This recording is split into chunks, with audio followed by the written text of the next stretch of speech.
Olá, eu sou a professora Isabel e eu ensino professoras a se tornarem referência na alfabetização de crianças com deficiência intelectual. Seja muito bem-vinda à série Professoras de Referência na Alfabetização de Crianças com Deficiência Intelectual. E o nosso tema de hoje é: não use esses nomes para começar a alfabetização da criança com deficiência intelectual. Eu tenho acompanhado muitas pessoas aqui mesmo no Instagram, no YouTube, que sonham em alfabetizar a sua criança com deficiência intelectual, TEA, síndrome de Down e tantas outras que ainda não conseguiram se alfabetizar na escola, né? Mas essas pessoas usam atividades que não levam a lugar nenhum. Não levam a lugar nenhum. Ou seja, a criança não aprende a ler. E isso tem duas consequências. Uma para você, né, que está aí tentando ensinar essa criança com deficiência intelectual, e outra consequência para a própria criança. E você vai entender isso melhor aqui nesse encontro de hoje. E eu vou começar, basicamente, contando para você um caso que eu orientei há pouco tempo e vai exemplificar muito essa consequência, tá?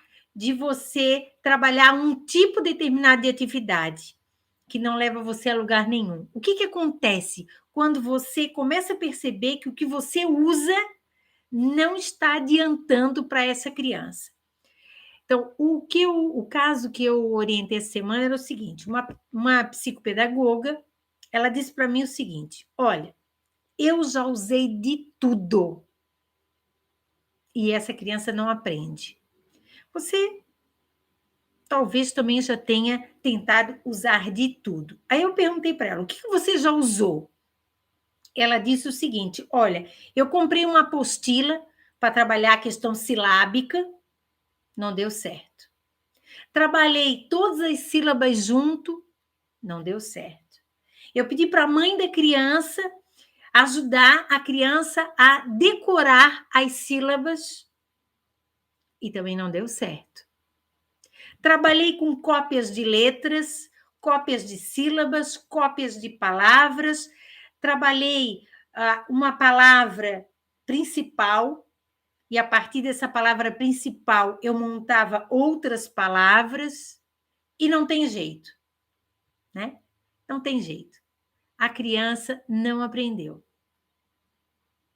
E a pergunta que ela me fez é que daí que são as consequências. Ela também me fez a pergunta seguinte: tá, por que essa criança não aprende? Eu já usei tanta coisa, por que ela não aprende? Será que é por causa da deficiência? Ou será que eu tenho que desistir dessa criança? Aí está a consequência de você não utilizar a estratégia adequada para alfabetizar as crianças com deficiência intelectual. Primeiro, qual é a primeira consequência? Você faz tantas coisas que no fim você diz: olha, ela não aprendeu porque é deficiente intelectual. Então tá aí uma justificativa, né? Então a consequência é isso, você vai dizer: não, ela não se alfabetizou porque tem deficiência. E logo em seguida vem a segunda consequência, que é para você desiste de investir nessa criança, desiste de alfabetizá-la. Por acaso você já passou por essa situação? Coloca aí nos comentários. Você já pensou em desistir dessa criança? Você já desistiu de alfabetizá-la? Né? Ou ainda você tem esperança? Porque quando você não usa a estratégia adequada, essas são as duas consequências. Primeiro, você acha que a criança não aprendeu porque tem um diagnóstico. E segundo, você desiste, porque você já tentou tanta coisa, já trouxe tanta coisa da internet, né? Já baixou tanta atividade, já comprou tantas apostilas e a criança não evoluiu. Mas eu quero dizer para você o seguinte: essa criança não se alfabetizou porque você não usou a estratégia correta. A partir do momento que você usar a estratégia correta, essa criança vai se alfabetizar, como tantas outras que estão aí se alfabetizando. E se o seu desafio é mesmo alfabetizar uma criança com algum comprometimento intelectual, não use essa estratégia que eu vou te mostrar agora. Não é para usar. Por isso que eu peguei todo esse nosso encontro para falar disso, porque muitas pessoas que estão aqui ainda estão usando essa estratégia. E a própria estratégia já mostrou que não funciona. Mesmo assim, você continua usando. Então, esse meu encontro aqui é para botar um ponto final nessa estratégia. Eu sei porque eu já passei por isso, que é um desafio mesmo, é um desafio. Você alfabetizar uma criança com deficiência intelectual ou com algum comprometimento intelectual, se você não sabe nem por onde começar a alfabetização dessa criança. Então, por isso que eu quero te dar um conselho. Se você não sabe o que fazer, não faça o que não vai levar você a lugar nenhum. Por isso que eu quero te dar um conselho seríssimo. Não use esses nomes que eu vou mostrar hoje para você para começar a alfabetização das crianças com deficiência intelectual. Que nomes são esses? São os nomes das letras. Quer ver, ó? B, C, D, F, G, H, J, K, L, M, N, P, Q. Tá vendo? O que eu estou falando aqui é nome de letra. Você não pode usar o nome das letras para alfabetizar as crianças com deficiência intelectual. Gente, eu estou dizendo isso porque eu já vivi isso. E essa estratégia não leva a gente a lugar nenhum. Então, não insista em trabalhar o nome das letras. Não ensine para sua criança com deficiência intelectual, TEA, TDAH, dislexia, síndrome de Down, o nome das letras. Se você insistir em trabalhar o nome das letras, essas crianças não vão compreender como se lê ou como se escreve. E você sabe por quê? Porque não se usa o nome da letra para a gente ler. Quando você vai ler uma palavrinha, você não lê o nome da letra. E muito menos você usa o nome da letra para escrever. Tanto para ler quanto para escrever, você usa o som da letra. Como é que eu sei disso, né? Como é que eu sei disso tudo? Uma, porque eu tenho experiência na área, né? Mais de 30 anos na área da educação especial, alfabetizando crianças com deficiência intelectual. Então, dentro dessa minha pequena experiência, né, eu sei que trabalhando o nome das letras não funciona. Mas isso, para muitas pessoas, é irrelevante, a minha experiência. Mas talvez uma experiência científica, né? Eu vou mostrar nesse encontro algumas evidências científicas também.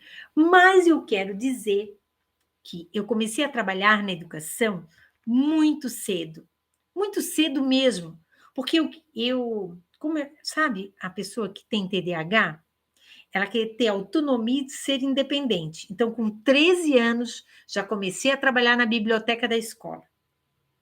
E depois já fui contratada para ser auxiliar.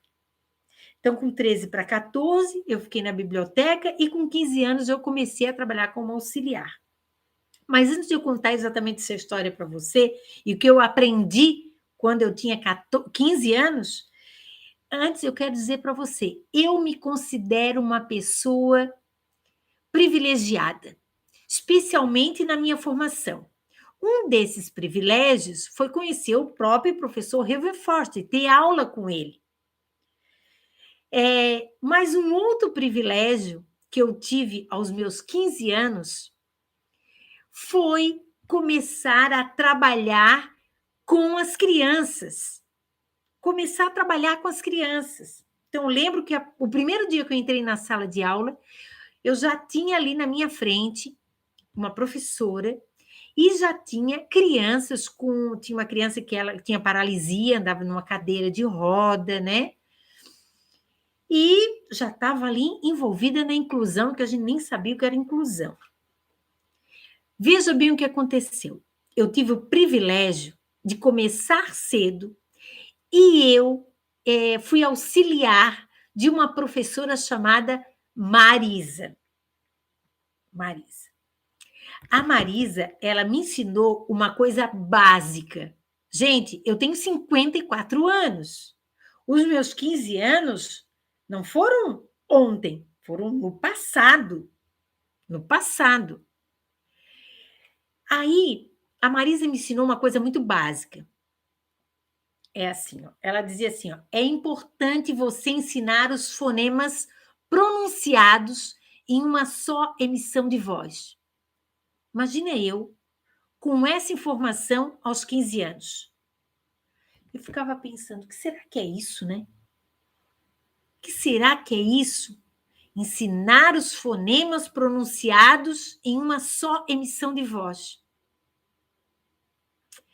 E quando eu ficava ali ajudando uma criança do primeiro ano que tinha um pouquinho de dificuldade, aí a criança não sabia escrever, mas eu dizia assim, ó, R de rato, por exemplo, ou B de banana, C de casa, para ajudar a criança. E a Marisa dizia, lembre-se, ensina os fonemas pronunciados em uma só emissão de voz, e não o nome da letra. O que é um fonema pronunciado em uma só emissão de voz? Vou dar o exemplo do P. Ó, P é o nome, certo? P é o nome da letra. Mas o som não é P. O som é P. É diferente. Então, a Marisa, ela queria me dizer para eu não pronunciar o nome da letra, que daí, eu pronunciando o nome da letra, não sai um fonema de cada vez. Sai um nome. E o nome é composto por vários sons. Vamos pegar o som. Se eu for analisar o nome do R, R, olha só como é que é. R. Então, aqui nós temos vários fonemas para pronunciar o nome da letra. Beleza? Isso eu aprendi com 15 anos. E quando essa ficha caiu, acabou. De lá para cá, só sucesso na alfabetização. Eu fui alfabetizadora do primeiro ano mesmo, durante vários anos da minha vida. Vários anos. Eu alfabetizei muitas crianças, com ou sem comprometimento intelectual.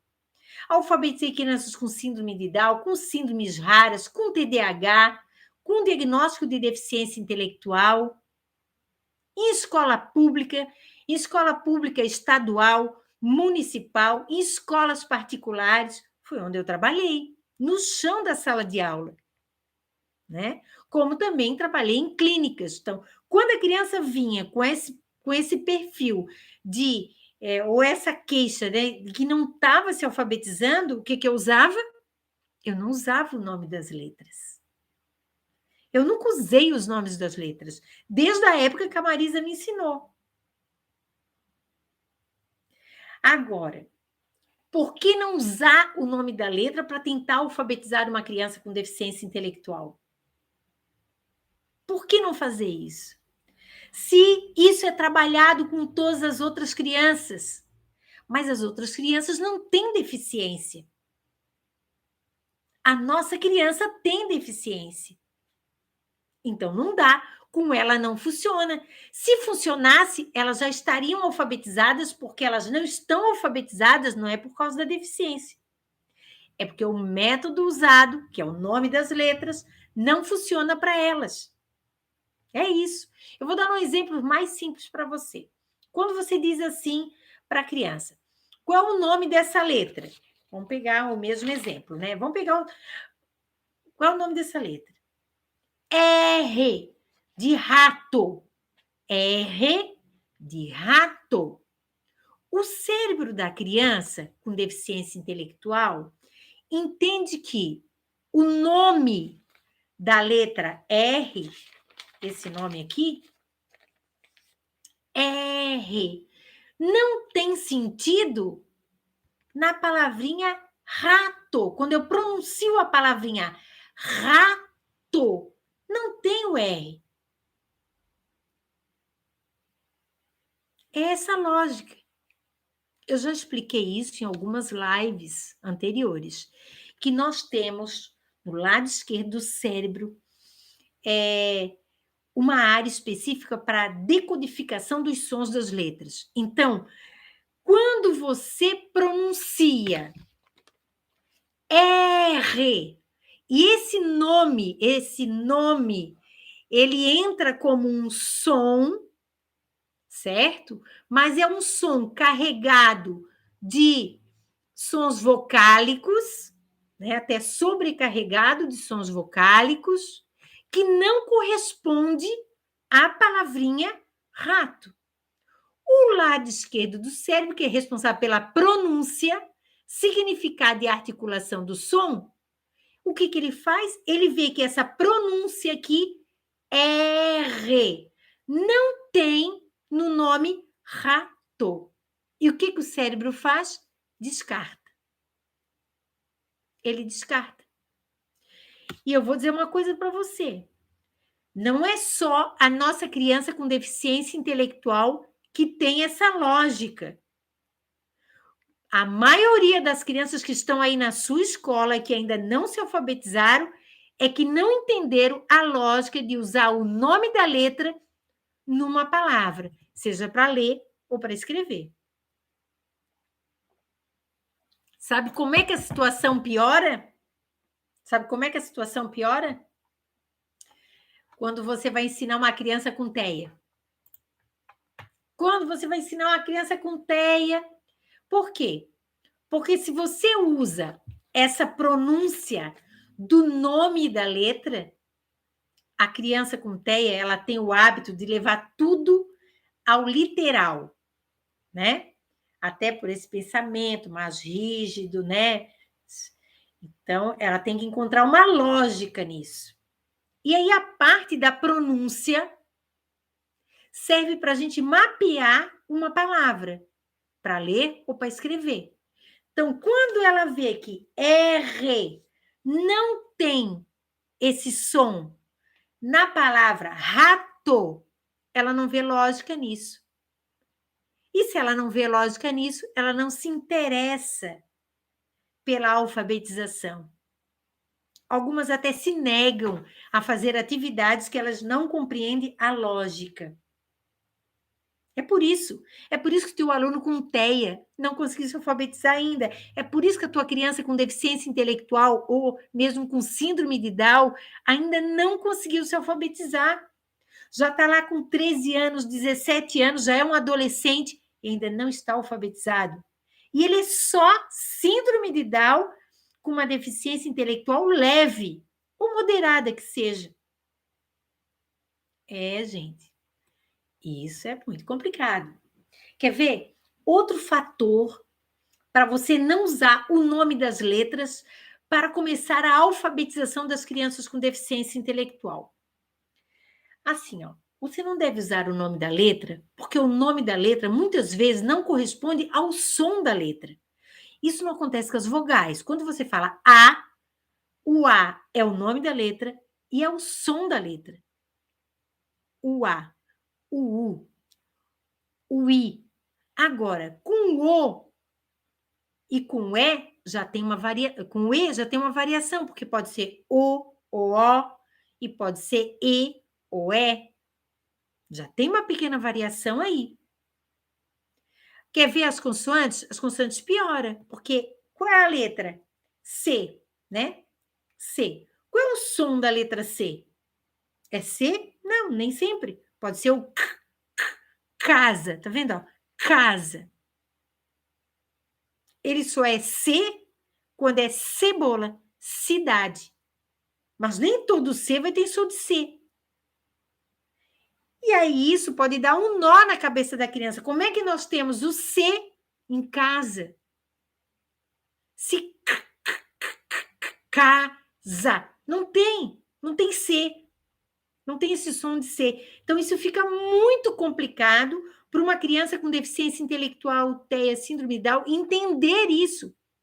E olha, tem professora, não sei se você usa, né? Mas assim, você não deve mais usar. Mas assim, não sei se você usa, mas às vezes a gente diz assim, ó, o C com A da K.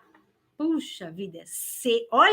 Olha a pronúncia entrando no cérebro da criança. C com A da K.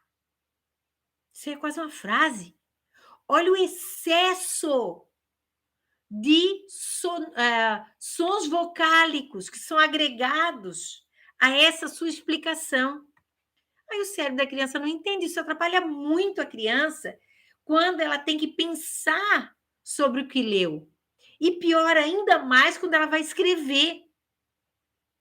Porque ela vai começar a fazer assim, ela quer escrever macaco. Aí ela vai botar M com A, ma. C com A, K. C com O, co. Aí ela escreveu, depois você pede, lê para mim. E ela não vai saber, porque ela só memorizou as sílabas. E ela não sabe nem o que escreveu, porque ela não aprendeu a ler. Imagina a quantidade de sons que são necessários para escrever a palavra gato. G com A, G. T com O, tó. É gató? Porque a maioria fala assim. A maioria das pessoas. Durante a pandemia, eu vi uma professora, ela fez um painel, tinha as letras bem grandes e ela gravou um vídeo. Não sei se isso está na internet, né? Que uma pessoa mandou para mim e eu não fui atrás. Eu já tirei esse vídeo. Então, a professora toda arrumada e ela dizia assim, ó, G com H, T com O, tó, gato. Que é isso, gente? É gato. É gato, não é gató. Então, assim, ó, não dá para você trabalhar mais o nome das letras. Aqui você tem uma ideia da primeira virada de chave que é necessário para você alfabetizar uma criança com deficiência intelectual. Não ensine mais usando o nome das letras. Esse recurso de usar o nome das letras é um recurso muito penoso. Tente imaginar, para uma criança com deficiência intelectual, o quanto ela vai ter que abstrair os sons, tirar o excesso dos sons, dos nomes, para escrever a palavra banana. B com A, ba. N com A, na. N com A, na. É igual a banana. Isso não dá, não funciona. Literalmente não funciona. Ó, usando essa estratégia, as nossas crianças aqui no Brasil, elas conseguem se alfabetizar, não vou dizer todas, mas a maioria, né?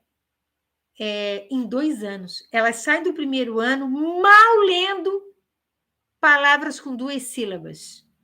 Ah, tá lendo, tá lendo. Vai para o segundo ano, olha. Aí no segundo ano a professora vê que realmente a criança não sabe ler. Aí já perdeu. Aí já perdeu o tempo. Não é mesmo? Já está atrasada. Aí se investe, investe, investe, investe, ou leva assim, né? Vamos ver o que vai dar. A criança não consegue, vai para o terceiro ano, quarto ano, quinto ano, sem saber ler. Isso tem pesquisa, né? Saiu agora a pesquisa do INEP, falando que sim, 56,4%, eu acho, 56,4% das nossas crianças que estão no segundo ano não sabem ler. Grave isso. Qual é o maior erro que você pode cometer ao tentar alfabetizar uma criança com deficiência intelectual? Agora você já sabe me responder essa pergunta. É usar o nome das letras. É simples. Olha a trágica situação que nós, professoras, a gente vive. A gente vive. Quer ver? Se adota um livro ou uma cartilha na escola. E 99,9% das nossas cartilhas ou livros didáticos do primeiro ano usam o nome da letra como objeto principal.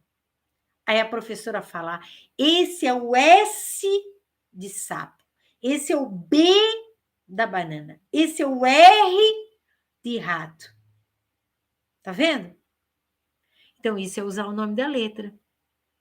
Esse tipo de relação prejudica muito a nossa criança com deficiência intelectual.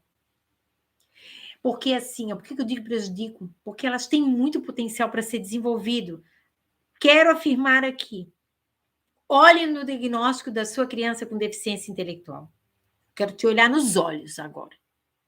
Olhe lá no diagnóstico dela e você vai ver deficiência intelectual leve. Ou você vai ver deficiência intelectual moderada. Isso tem que ser para você um sinônimo de que essa criança consegue se alfabetizar. É sinônimo. Não é sinônimo de fragilidade. É sinônimo de que ela tem uma potencialidade para ser desenvolvida. Mas, se você usar o nome da letra, danou-se. Você não vai desenvolver esse potencial nessa criança. Quem é mãe, pega a apostila do seu filho aí. Tudo trabalhando o nome da letra. Inclusive, a primeira letra da palavrinha principal daquela apostila é em vermelho, o S. Depois vem as outras letrinhas, de sapo. É o S de sapo. Olha só. Aí começa o S com A, sa. O S com o E, C. O S com o I, si. Aí não dá, gente. Por isso que realmente as nossas crianças estão completamente anuladas na escola. Isso não acontece em outros países. Em outros países, o objetivo é dar maior autonomia para essa criança, maior independência. E como é que a gente consegue ter autonomia e independência? Aprendendo a ler, porque daí o nosso mundo é um mundo letrado. A gente se comunica de forma escrita, né? A gente se comunica com as ideias que a gente tem bem elaboradas. Agora, não se perca. Essa eu também quero falar bem nos teus olhos.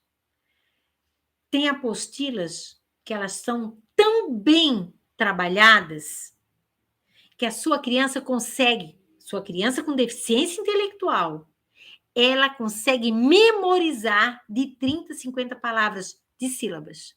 Ela vai ler pato, gato, sapo, mala, jaca, rato, todas as palavrinhas. Vai memorizar 50 palavras de sílabas.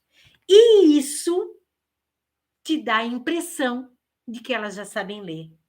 Mas elas não sabem ler, porque elas não conseguem ler pequenos textos com outras palavras diferentes que elas nunca viram. Aí, do primeiro ano, você trabalha tantas vezes, pato, gato, sapo, mala, jaca. E aí ela sai lá, né, no final do ano, com aquelas 50 palavrinhas lendo. Vai para o segundo ano, lá tem um texto. Lá tem um textinho para ler. Ah, mas no primeiro ano também tem textinho. O boi baba. Mas não é esse tipo de texto que a gente encontra no segundo ano. Tá aí. Aí o que acontece? A professora diz: ele regrediu, deve ser por causa da deficiência. Teve uma pessoa que hoje, duas, né? Elas escreveram lá nos meus rios. Uma falou assim: quero saber das evidências científicas desse método. Beleza? Já vou mostrar, inclusive, para vocês. E outra falou assim, alguma coisa parecida, né? Que imagina se uma criança não quer fazer atividade ou é agressiva com os colegas, ela que vai ter que dar conta disso?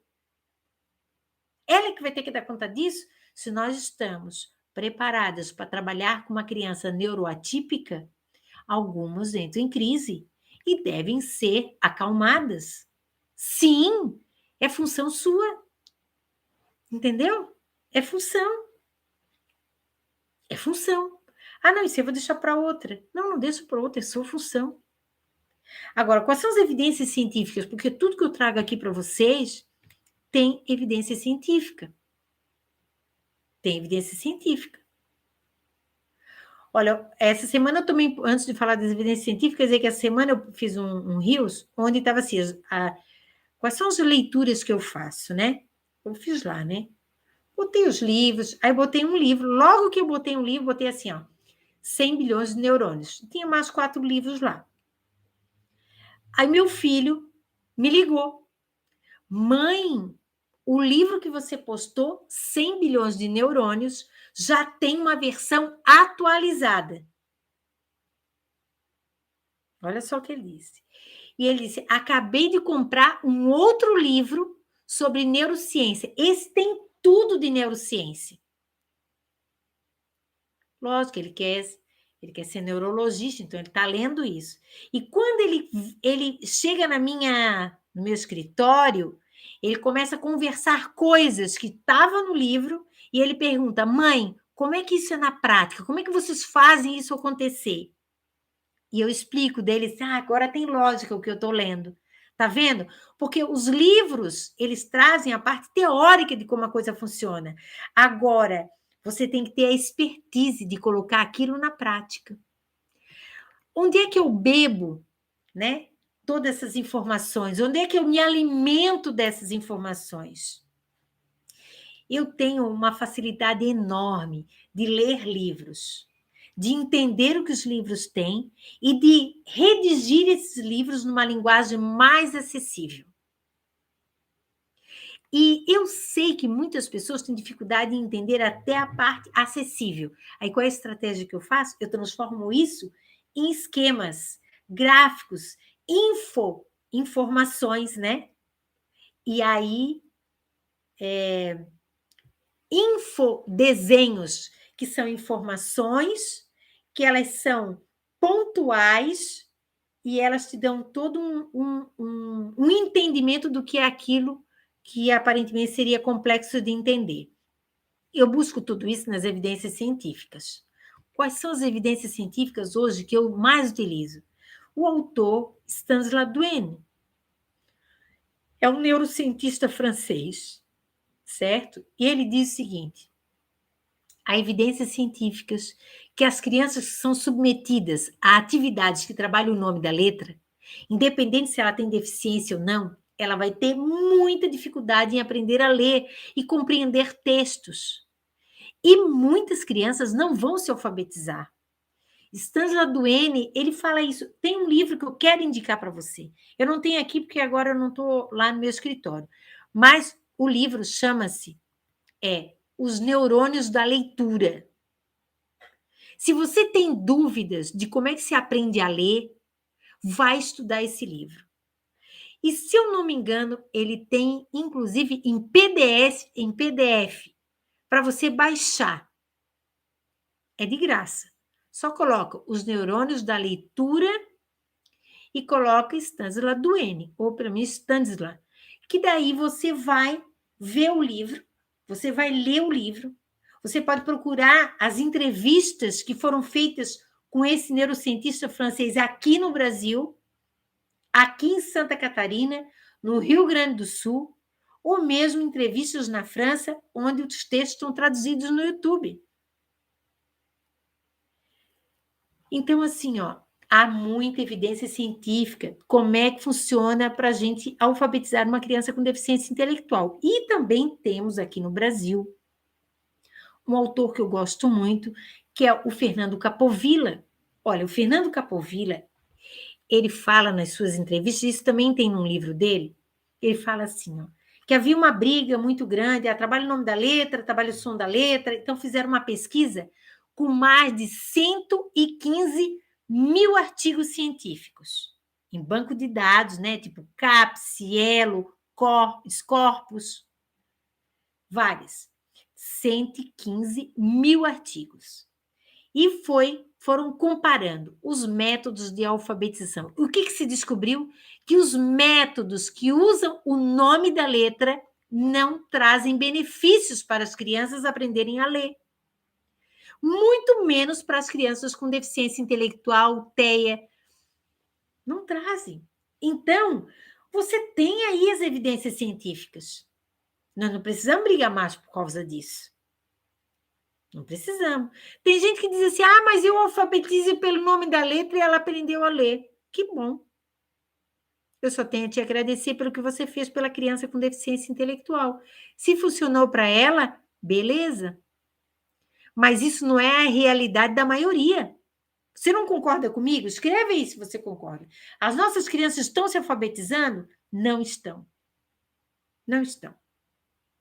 Né? Aí agora você tem a oportunidade de estar aqui comigo e aprender o certo. E correr atrás do tempo perdido. Então, se meu aluno tem 13 anos e não aprendeu ainda, então aí ele tem uns 6 anos ou 7 de defasagem, né? Então, vamos correr atrás, porque ele consegue se alfabetizar. Olha, nós temos... eu tenho uma aluna que trabalha com crianças bem prejudicadas. Eu analisei hoje 8 alunos de uma única professora. Dos 8, nós pegamos 3 que nós temos que fazer um atendimento diferente. Os outros 5 vão se alfabetizar provavelmente até agosto, setembro, o máximo. E ela vai começar agora. Esses outros 3, eles são severos, com problemas gravíssimos. Então, nós vamos montar outras estratégias, mas estratégias mediadas, para ver até onde essa criança vai. Porque se ela sair do patamar onde ela está e evoluir para a sua autonomia e independência, beleza. Mas nós não vamos deixar de oportunizar isso para ela, para essas crianças. Os dois são gêmeos de 17 anos e um outro que também tem, acho que 13 anos, né? Que é bem severo. O resto tem síndrome de Down, tem síndrome de Kaluki, tem uma outra deficiência que a gente não tem diagnóstico, tá? Mas vão aprender.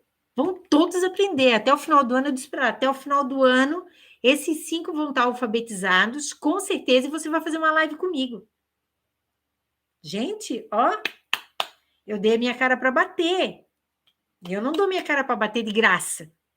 Entendeu? Eu sei o que eu estou falando. Sei o que eu estou dizendo. Olha, um beijo grande para você. Gratidão por vocês estarem aqui. Tchau, gente. Beijo.